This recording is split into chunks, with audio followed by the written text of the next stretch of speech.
Welcome back to episode 2 of Author Adventures. I'm Mike Bullock, your host, and as part of newpulpheroes.com, myself and my friend, author Bobby Nash, sit and discuss different things that authors in New Pulp deal with, and scenarios we enjoy, and things we like, and whatever random squirrel we manage to chase off into the bushes while we're talking.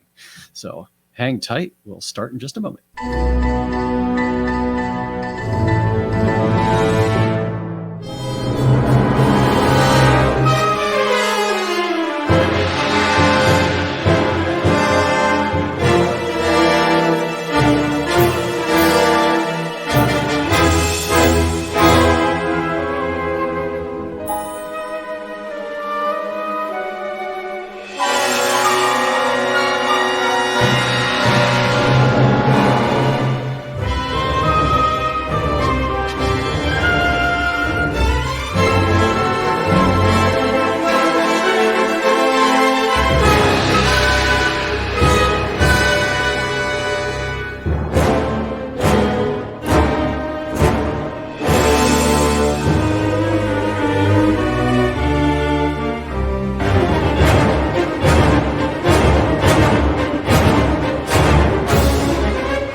I think I've watched that trailer probably 100 times since, took the time to put it together and rewatched it and stuff, and it just never gets old.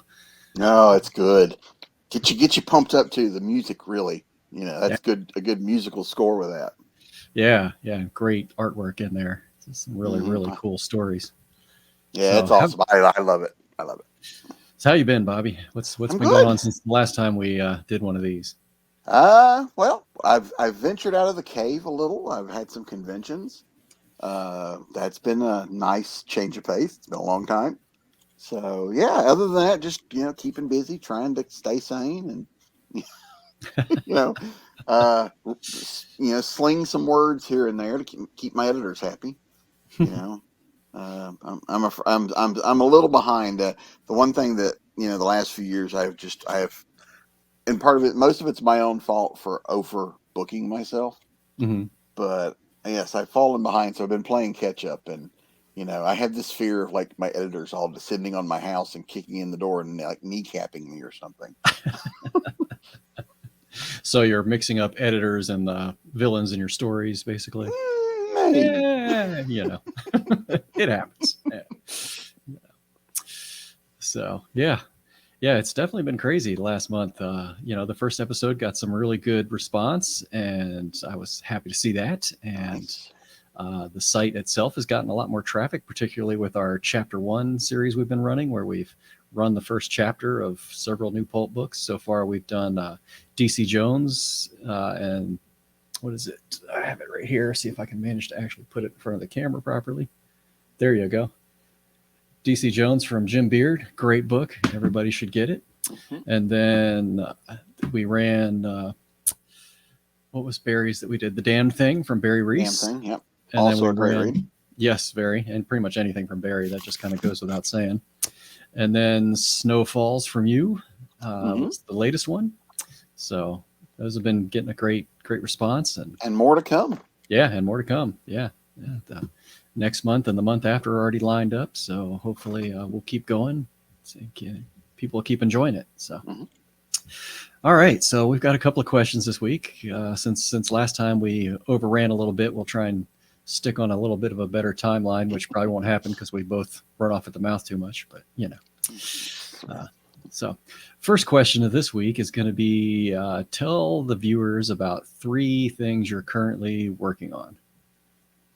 Okay. Only 3.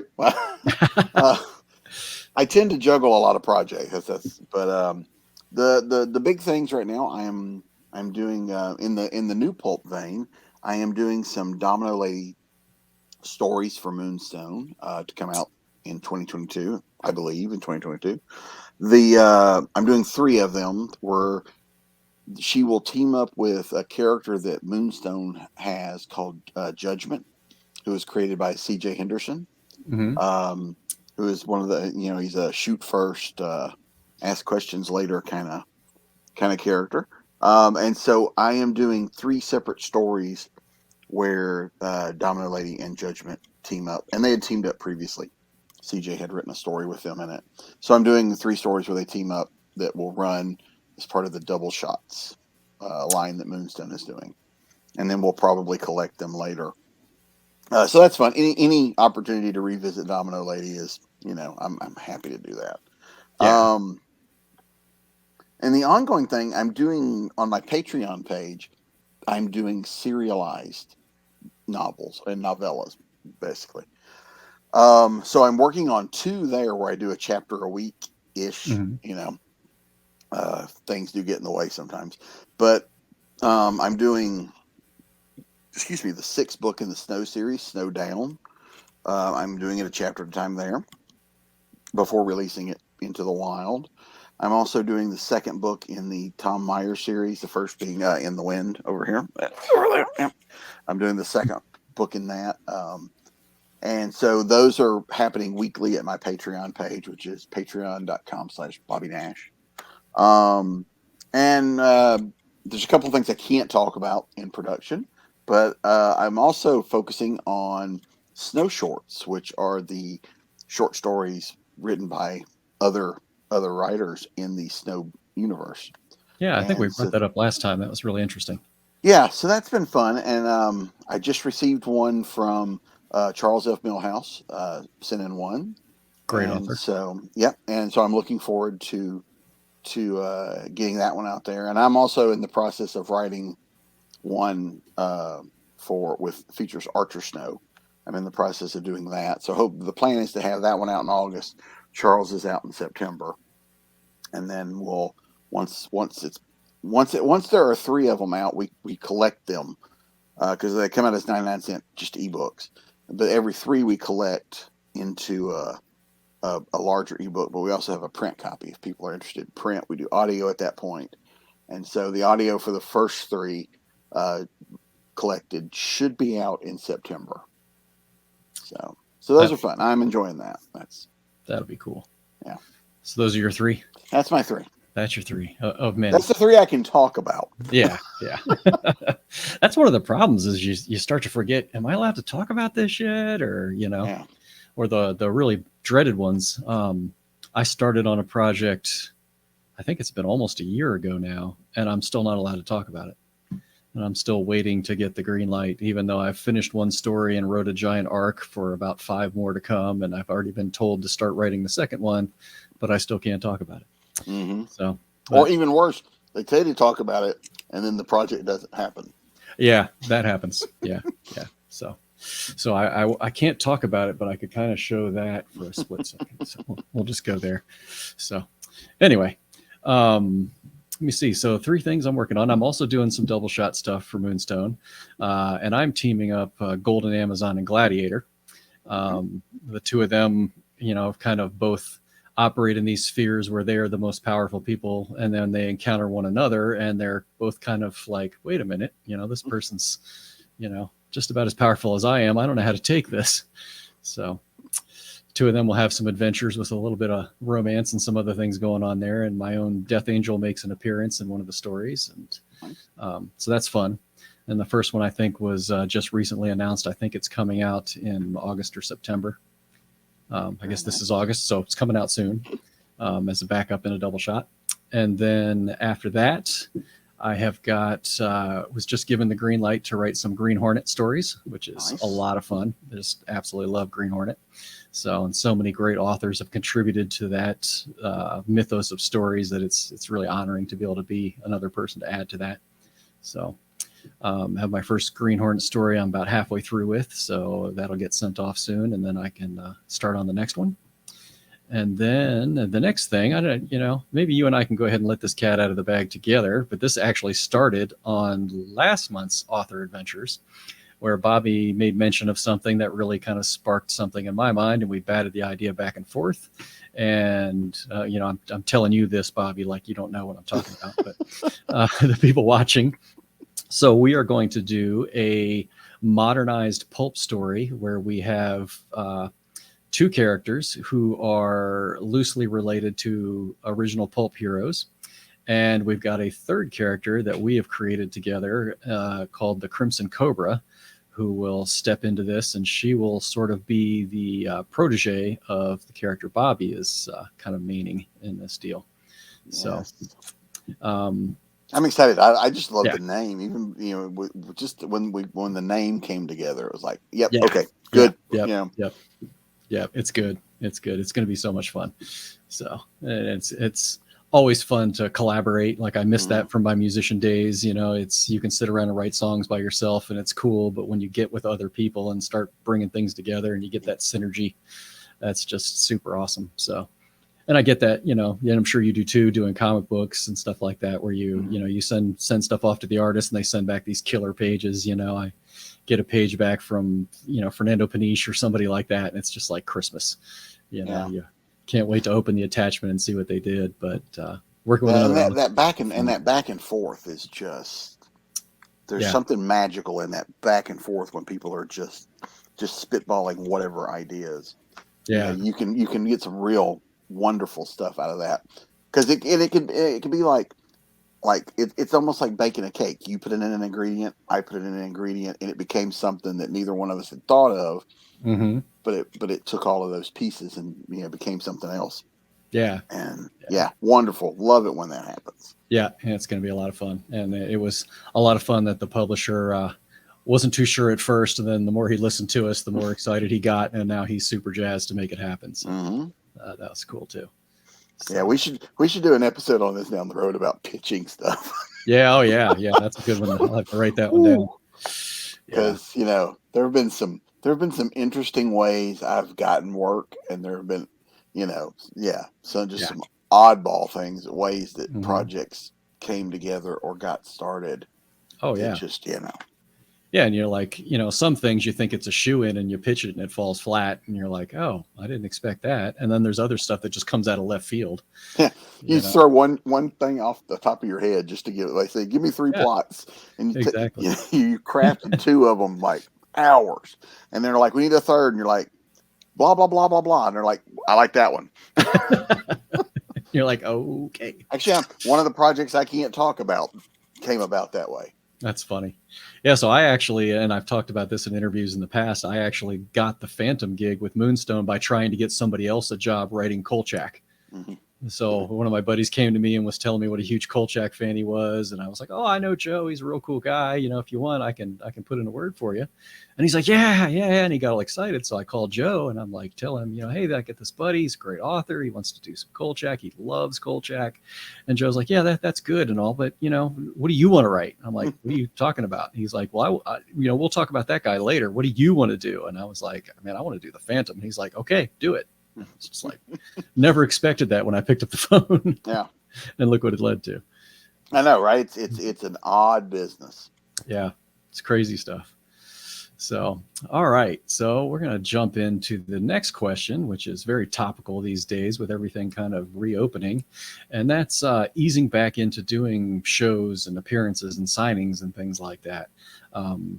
Seen a lot of apprehension amongst a lot of authors and artists, and I've seen a lot of weirdness going on with different promoters, and some people are acting like nothing's any different than it ever was before the pandemic hit, and others are super gun shy. And so I know you've been doing quite a few shows lately, so I figured you might have some really good insights on this.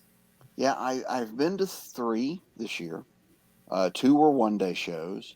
1 was a weekend show, 3-day. The one-day shows were a lot easier because it's, go in, do your thing, leave. And we were all masked up at all of them, and, it was easier to you do the 1 day and you're done. The 3-day was a little harder, but it went well. We didn't have any problems.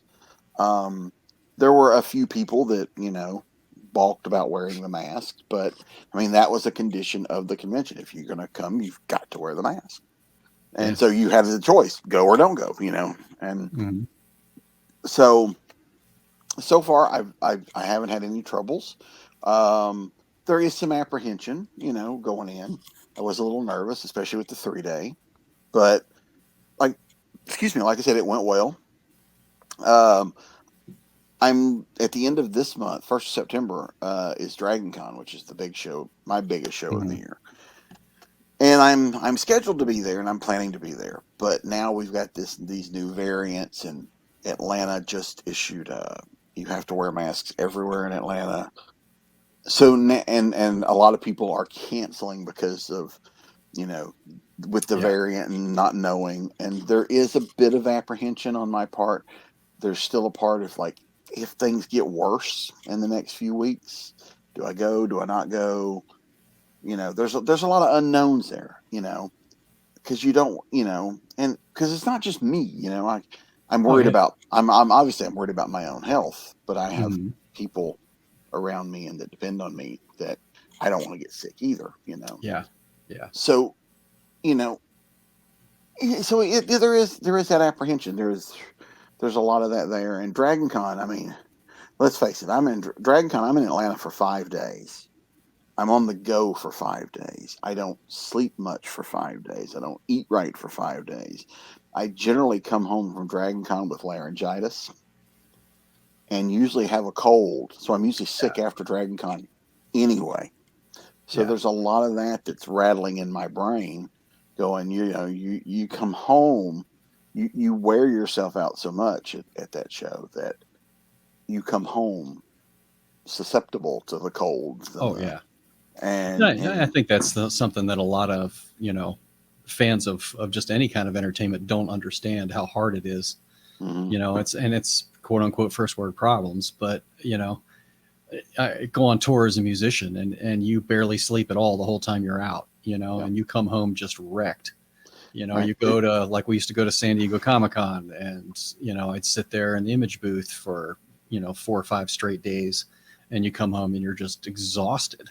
Yeah, And nowadays it's, you complicate everything with the COVID, and you can't breathe all that well with a mask on, and all those other pressures that come with it. So yeah, and because yeah, and it's you're right. It's because if you're working it, you have to be there when it opens or before it Mhm. opens. Before it So opens. you're getting up early. You do the day. Then there's usually stuff especially Dragon Con. Dragon Con's a 24 hour a day event for 5 days, and so then you're hanging out at the bar with other writers or the other guests, and then you go walk around walking around checking out the costumes is a big thing at Dragon Con. It's a big party. It's Hmm. and next thing you know, it's 4 in the morning, and you've got to be up at 7. Yeah. Yeah. And let's face it, I'm about to be 50. um, I don't function on 3 hours of sleep like I used to. Yeah. Exactly.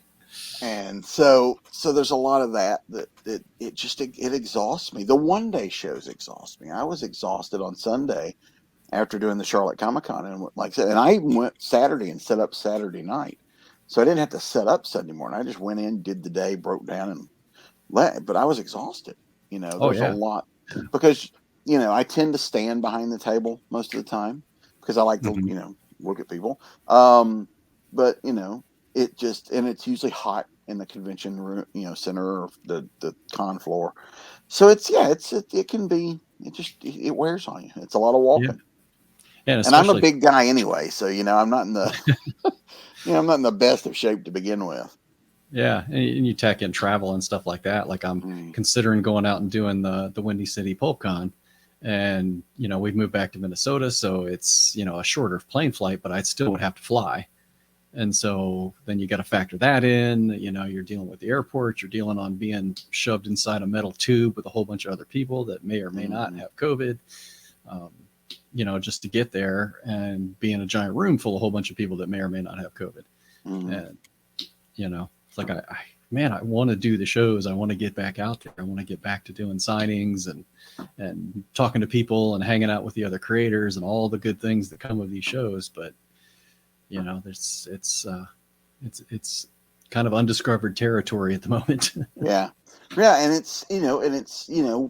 We're so, when we're there, we're so focused on what we're doing that you're really into the work part of it that you realize I've not eaten anything today. Oh yeah, yeah. Or make sure you stay hydrated. There's just a lot of, Mhm. and because we don't, let me say, I don't think about, I'm Yeah, into what I'm doing. I don't realize I haven't eaten all day until I stop and realize I haven't eaten all day. I'm starving. yeah. So Yeah, I there's, think I did like 2 or 3 shows before I realized I had to bring somebody with me so that I could send them to go get something to eat or go get something to drink or whatever, because I got to the point where I was giving away books to get fans to bring me back, mhm. something to eat or something to drink or whatever.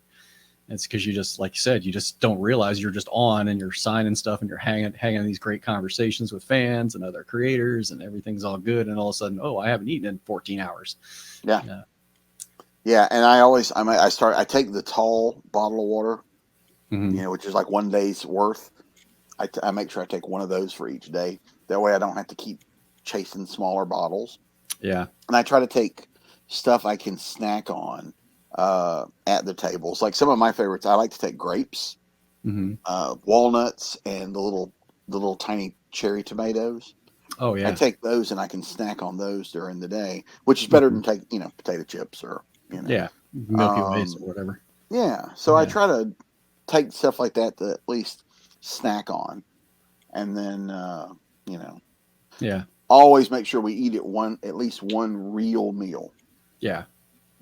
a day at the con. And I remember, doing shows before the pandemic, and I would wipe out a small bottle of hand sanitizer in one day. Hmm. So, and that was before there was really a need to be that, hyper vigilant like we are Hmm. nowadays. So I can only imagine, I'm going to go down to Costco and buy the, lifetime supply of hand sanitizer for the next show. That you then have to transport back and forth, and Mm-hmm. yeah, Yeah. it's Yeah. It's something. So, so, but yeah, I need to get to a point where I've got roadies that can go in and set everything up for me. that would be nice. Yeah. Wouldn't it though? Yeah. Had that as a musician, do not have that as a writer. So, No, no, you know, and I don't know about how you are with your table, but I swear I can spend hours trying to get my table right, and it's mhm. never exactly the same way 2 times in a Oh, row. no, And I'm no. like, oh no, that book needs to be over here, and I'm just Hmm. constantly, to where people just have to go stop. Yeah.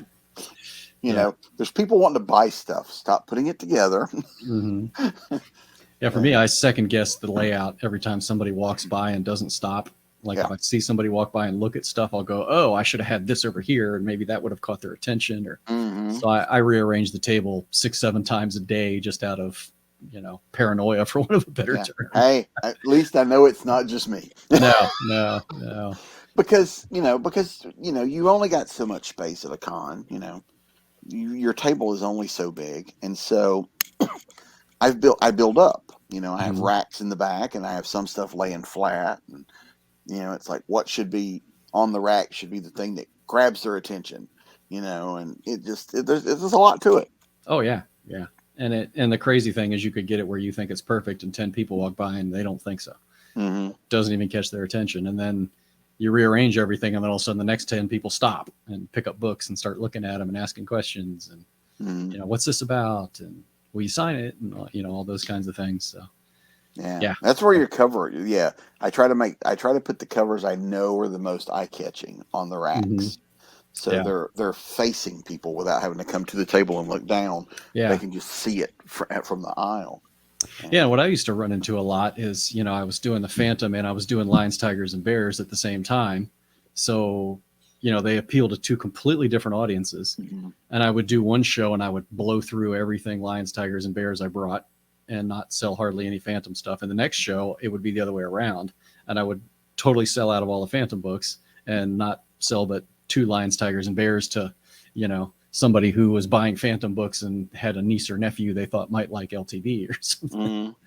So, and now it's, I've got a lot more pros than I used to. So it's, is the person walking up to the table more interested in the pros or the comic books or both? Or, Well, that's also a thing too. I some of the shows, I pick shows now differently than I used to, because like you, I'm doing more prose than I am comics. So do I do more so I do less big comic shows, because Hmm. like a big 3-day comic show, I will never cover my costs, Yeah. because at a big comic show, one, you're competing with straight up comic people and bigger guests. Oh yeah. And I'm not gonna make that. Those people are not there looking for novels. They might Yeah. find them and go, "Ooh, that's cool," but it's not what they're there for. So I like the 1-day show I just did was a comic show, and I did okay there. But like the 3-day show was more of a science fiction and fantasy show, Hmm. which I don't have a lot of that either. I have some, but I still sold other books, because sci-fi and fantasy readers tend to read across the Yeah. genre spectrum. Yeah. Exactly. And I had several people would came back after panels, and go, "Oh, I heard you talking about Hmm. this. Which book is that?" And Yeah. so stuff like that. So I have to take stuff like that into account. As much as I love comics, I don't get to work in comics as much as I used to. Yeah. So, you know, spending money on a comic, going to a comic show, is not as beneficial business wise for me as it used to be. No. Me either. So Yeah. I remember I had something in Previews magazine almost every month for about 6.5 years, and somebody told me the average comic book creator's career was 7 years, and 6 months later was the last time I had something in Previews for like 3 years. It was almost exactly 7 years to the day. So I thought, I guess I had an average career. Yeah. Yeah. And yeah, because now it's just something that happens every so often. Yeah. Like I had the Domino Lady threesome comic trade came out this year, but those were done 3 years ago, 4 years ago. So so it's just that I would write comics every day of the week if I could, but Oh yeah. you I know, love writing comic books. It's so yeah. I would do that over prose all day long if I could, but I enjoy both. But for Hmm. just something about, like I said earlier, the getting the artwork back from the artists and seeing what they Well, do with your ideas and your script, and every different artist works differently. So I tailor my scripts depending on which artist I'm working with. Some of them want a ton of detail, some of them don't want hardly any. Some of them, like Fernando and I have worked on so many things together, Fernando Paniche, that I really don't need to tell him much of anything. yeah. Just go, hey, the hero comes in and does this, and he nails it. And then I'll work with somebody I've never worked before, and I have to just get super granular about everything, because maybe that person's not as visually oriented and they're used to working with somebody who just tells them everything to do. Yeah. So, but still a ton of fun. Yeah. Okay. I do it whenever I can. Yeah. So we've got a little over 2 minutes left. We're going to throw out the question we didn't get to last month, which was a little more topical then than it is now. But Black Widow movie, you think that's new pulp, or do you think that's a comic book? Well, it's definitely comic book, because it's got the comic book origins, but the story, that is a That's what I'm very talking about, the pulp. story in the It movie. is, yeah, it is a very pulpy story. You know what? It's, if you boil it down to just its essence, it's a James Bond story. Yeah. It is very much a James Bond type of story, and I mean, right up to the villain with their secret hideout, and Mm-hmm. there's just a lot there, but it's, yes, it definitely feels pulpy in origin of the story. And really, a lot of the superhero stuff is not there. Kind of Yeah. like, I mean, it's there to a point, like, but it's not as. It's a big difference as opposed to, say, like the Spider-Man movies, Mm-hmm. as opposed to this. This is closer in tone to me to like the Captain America Winter Soldier movie, which was a thriller that just happened to have people with superpowers in it. Yeah. You know, Exactly. that kind of thing. And so, which is a perfect type of story for both Captain America and the Black Widow. That's a story that fits their origins and characters, and I think works really well. Yeah. And and there's a lot to play with the Red Room, and Mm-hmm. you A lot of know, that Cold War noir. yeah, Yeah. yeah. Yeah. It's good stuff. Good stuff. So, All right. Well, we're actually going to land this plane under time this time instead of way Woohoo! overtime. Woohoo! Good Wow, talking with you, Bobby. that may never happen again. No, no, especially because we're talking about bringing other people into this. Because as soon as we bring somebody else on, it's over. So, all righty. Well, thanks everybody for watching. Please leave your comments down below if you have something you'd like to see us discuss in the future. Just leave a comment or ping one of us, and we will see you when we see you. Thanks. Yeah.